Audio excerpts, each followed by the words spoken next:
Hey everybody, today's review is a very special treat, and it's these guys right here, the Beastbox Firefighter Heroes set.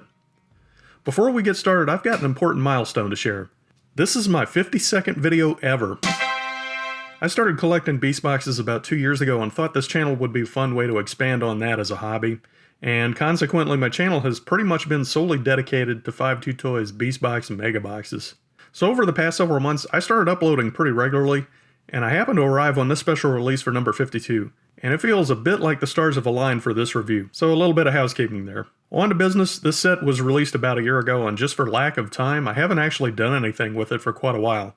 In fact, I think I finally opened it up in the fall, and I slowly started working towards doing a full review of the complete set by introducing each of the figures individually with YouTube Shorts. So what I'm going to show you today is the package and its contents, a deeper dive on figure details. I'll follow that up with transformation demos for each of the figures and then wrap it up with a comprehensive box grade of all three. Alright, let's just get some figures out of the way and we'll get started on the box. It's a pretty nice package design, cool artwork on the front. I just noticed an oddity with the naming convention when I started this review. On the front you've got BB-13RN, BB-26XFYX, and BB-39XFYX. That's the Panda Water Cannon, Firethrash the Ankylosaur, and the Pterodactyl Firepower respectively. However, if you look at the side of the box, they're listed as BB-13XFYX, BB-26XFYX, and BB-39XFYX. So, which is it? My best guess is that the two-letter naming convention was introduced in an earlier phase of production, and they later settled on XFYX, probably to cement these figures together as a set. And then they forgot to go back and change the box artwork.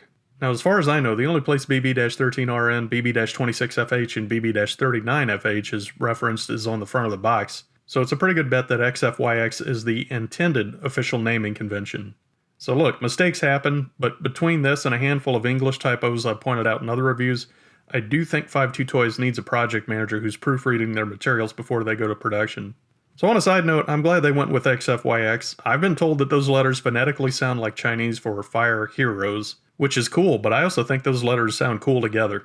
Inside the box are instructions, a custom foam insert, and you would find all the box chargers like this, and the figures in their cube mode inside these plastic wrappers. So this set comes with custom box chargers, and they have a great looking color scheme and graphics. I have no idea what that symbol is, but I'm sure the gist of it is, we put out fires.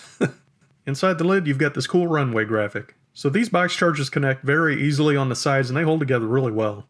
The lids have a nice latching mechanism, and they're very easy to connect horizontally or stack vertically. What also comes in the box is this pouch with character cards, box charger inserts, a catalog, and a bunch of instructions.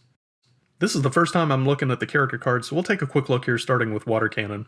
First thing to note, it does say BB-13XFYX, without a dash of course. This is true of all the Beastbox character cards, so it's apparently a deliberate practice. I have no idea why 5.2 Toys does that. As far as the character bios go, I'm not going to read through all these sentence by sentence, but I'll give you a quick rundown.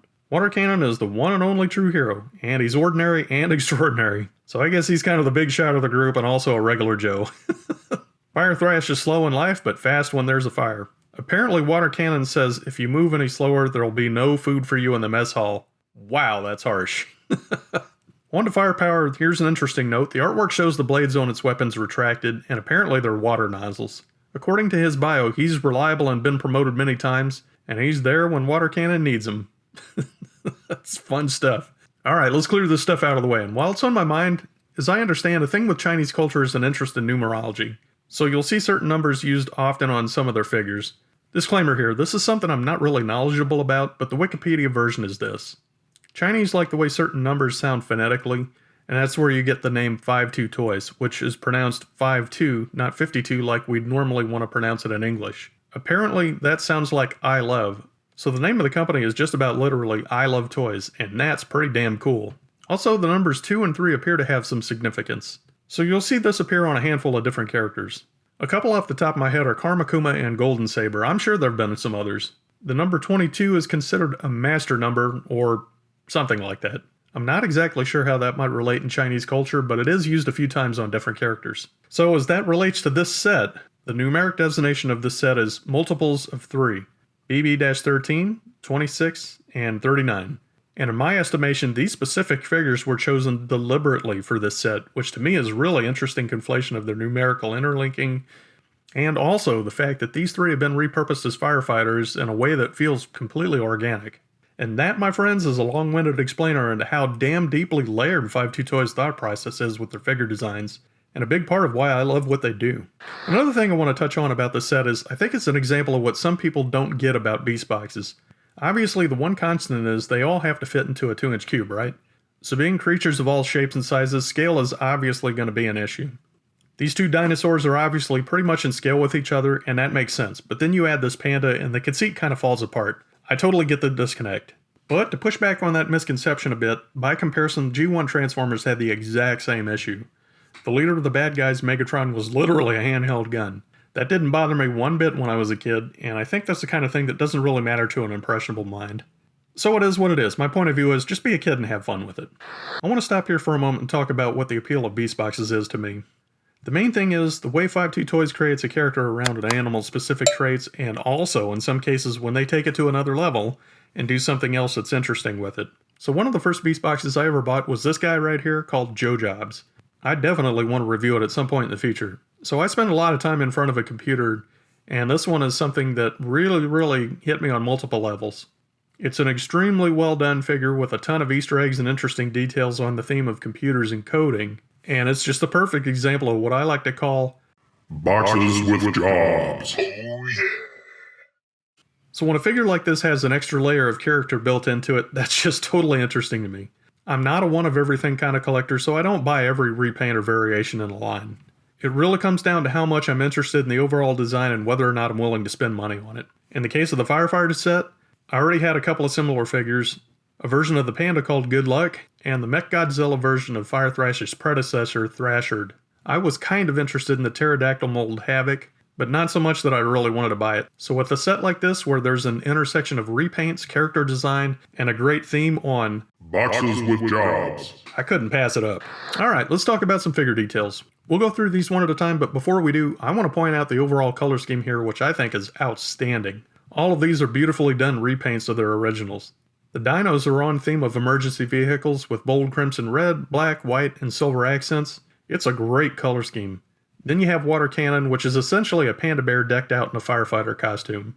I'm not sure if the baby panda has a name or not, but he's a cute little guy. Minimal articulation, but it works for what it needs to do.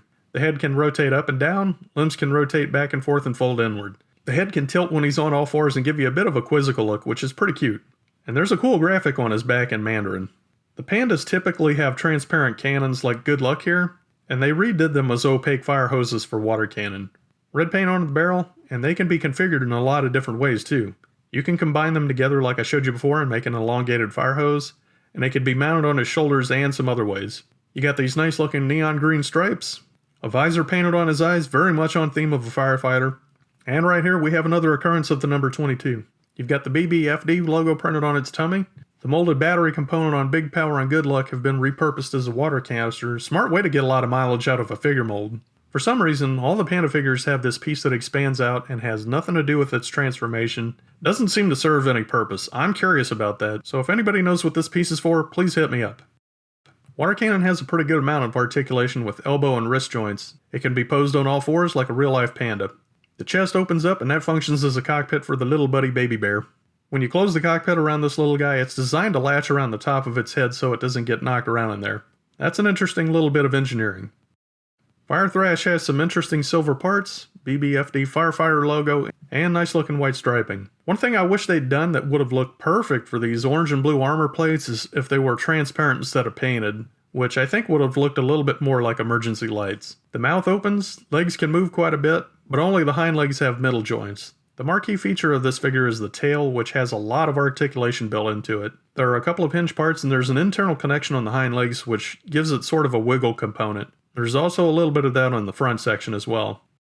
Onto the pterodactyl Firepower. This is a later example of a beast box where they really stepped up their engineering as far as what you could do with it. It's got a ton of articulation just in the wing. It can rotate up and down, forward and backward, which gives you a bunch of different ways you can pose or configure these. And more is usually better, right? You got a leg joint, a knee joint, and shin can rotate, the neck and head are nicely articulated, and the beak can open up. You've got this cool subtle hexagonal pattern, lots of nice contour graphics. From a design point of view, it's really nicely done. Firepower also has a special gimmick with its wings. You can lock them in position or release it and it's a mechanical wing flapping button, and that's pretty damn cool. It's a really well balanced figure, so it's easy to pose standing on its feet or on an action figure stand. And I'll have more of that to show off at the end of this review. Just to demonstrate the amount of flexibility you've got with the way the joints are set up, my personal preference is to have the horizontal joint resting on top of the vertical joint. So you have the internal wing panel at about a 45-degree angle to the body. Then I have the cannons lined up parallel to the exterior part of that triangle, so they're pointed straight forward. And I think that gives it a little bit nicer of a profile than what's shown in the instructions. Transformation time. We'll start with the first of the order, Water Cannon. First thing we want to do is remove all the accoutrements. This one is essentially a parts former, so we're going to remove all the stuff that's going to be reattached. Our little buddy baby bear is easy to transform. You're just going to tilt the head up and then fold the legs in. Drop dead simple, right? For Water Cannon, first thing you need to do is open up the chest, fold the head down, then close it back up. There's a switch on the bottom here. That needs to be switched from unlock to box mode when the transformation is done. We'll slide the crotch up, and the arms will rotate forward into sort of a praying position. They're going to be at a 45-degree angle to the top of the figure. The paws will clamp together with these little connection points. The hind legs pull out like so, and then you're basically just following the contour of the arms. There are peg holes in the feet, and that's where the baby buddy bear will fit in, with the pegs on the hind legs. You'll just want to make sure Water Cannon's hind legs are flush with the arms. For the cannon, each has a notch that's specific to one side, and there's also a slot that fits into the tab on the hind legs. The back piece of each cannon wraps around to form a nice 90-degree angle around that corner. And you got yourself a nice looking box. Alright, that's one down. We're going to move on to Firethrash. The best thing you can do with a character like this is just start folding pieces away wherever you can. So we can start with these little armor plating tabs on the sides here, just flip them up and fold them in. We'll open up the back piece and fold in his rear armor plates. These pieces will fold sideways. The scales on the back will fold down just like so. Fold this piece down like so, then you're going to form that shape, and you're going to split it in half. The hind legs fold up like so, and then you've got the slotted tab that's going to connect to that post, and we'll just fold that up and over. For the front legs, I like to fold them in partially, not all the way, since there's going to be another piece that has to move. The back pieces will eventually fold all the way down on the sides and then cover the legs. For the neck, it connects on both sides, so you get your fingernail on that top slot and pull it down. The top of the neck is connected to the bottom with a C-clamp, and you'll pop that clamp off like so. It does require a bit of pressure to get it to release. So we'll be able to fold the head down, and it's going to tuck in underneath that. Now before we do that though, there's this curved slider piece, so we'll have to pull the chest piece forward, and that gives you enough clearance to tuck the head in. As you can see, I got ahead of myself, and with that motion, I knocked the legs out of place. So this is a good example of why you often have to follow a specific sequence when you transform beast boxes. So that gives you plenty of clearance to push the head down. Then we can go ahead and fold these scales down here. We can push this piece back in, and it'll snap into place. And this is the right time to get the legs folded under into that position. Now we can fold the side pieces down, and they basically cover up the legs. The tail will fold up and around. There's a post that connects to a hole in the front, and that'll snap right into place. Final step is the neck piece, and we'll just fold that down and it snaps right into place. So then you got yourself a nice looking cube here. Pretty sweet. Okay, moving on to number 3, we have Firepower. First thing, we'll get rid of the weapons that'll be reattached. We'll set them aside for now. We'll take these 2 nacelles and fold them up at a slight angle. We'll fold up the legs to get them up and out of the way. You'll bend it back at the knee and then fold the feet up at this position. The wing flapping trigger needs to come up to give clearance for the tail piece to get disconnected. So we'll just detach that. It comes up and back like so, and then this tail piece is going to rotate around 180 degrees, and it's a bit spring-loaded, so that gives you enough room to curl the tail tip forward and right up against this trigger piece. These nacelles need to come up and over, and they're going to be flush with the top of the trigger. On the front, we'll fold these chest pieces straight out and pop out the center section. This lower neck piece will fold down in. The head's going to tuck in right up against its neck, and that's going to fold down straight in like so inside the chest cavity. Then the chest piece comes back up and snaps into place. These pieces will fold forward and push up against these posts right here like so. The best thing to do with these wing pieces is bring them straight out like so. These red pieces are going to connect to the front on these posts, so you need to get them rotated forwards to the front and have them ready to go. Wings are going to collapse in, so you'll just push that in and fold it like so. And that piece is going to raise up and over like so at a 90-degree angle. Before we forget, the thumb will fold straight back right up against this joint. Same on the other side, fold that piece up and over with the red piece rotated forward, and it'll lock into that post. We're almost done. The legs are going to fold up and over, and that post is going to connect into that slot. and the rest of it's kind of a no-brainer. You just bring the wings down, there's a tab right here, and a second one here, and that snaps into place. The claws rotate forward and fold in, sort of like it's giving itself a hug. So yeah, for the most part, this is it. Not a perfect cube. I mean, the back has this weird shape, but it's definitely a cube. I almost forgot, the weapons need to be reattached. The contour should be fairly obvious when you look at it. There's a post right here that connects to the porthole, and it'll snap right into place. But yeah, it's mostly a good looking box. There's this whole thing right here that's kind of wonky, but other than that, it's a cube. It works. And to close out this chapter, we'll slide these guys into their box chargers. Now it's time to give this crew a box grade. This is my rating system of 5 points in 6 categories for 30 points possible. This one's going to be unique. I'll be rating each figure based on their individual qualities, and as a set, the Firefighter Heroes will be awarded the average of all 3. All of these are great character designs. Water Cannon's one-of-a-kind figure mold gives it an edge at 5 points and 3 points for the other 2. The Firefighter Heroes are an action-packed set of figures with a bunch of great features and gimmicks at 4, 3, and 5 points respectively. Transformation is mostly straightforward and fun to do for all of these, although Water Cannon's is a little bit fiddly and you might occasionally forget the correct steps for the other 2.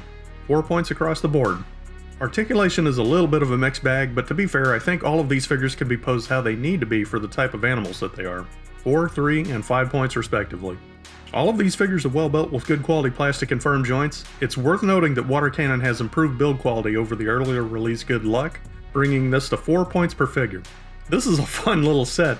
I had a blast putting this review together and taking time to appreciate all the neat little details in each one of these figures. And let's be honest, they look great together. 4 points across the board. As far as the total for the set, beast boxes that have a theme or a little extra something beyond a typical character design always scores points with me. And since these 3 are spot on as a firefighter team, I'm awarding an extra point for character and fun factor categories, and that brings the box grade total to 25.6 out of 30. So there's a look at the Beastbox Firefighter Heroes. I'll leave you with one final comment. The original versions of these figures were released about a year apart, so this set represents many tireless months of design and development. I've been working toward this review for about the past 4 months, and my hope is this is a worthwhile tribute to 5-2 Toys' creative output. And I hope you enjoyed this review as much as I did putting it together. Like, shares, subscriptions, and comments are always appreciated, and in the meantime, have fun wherever you are. I'll catch you in the next one.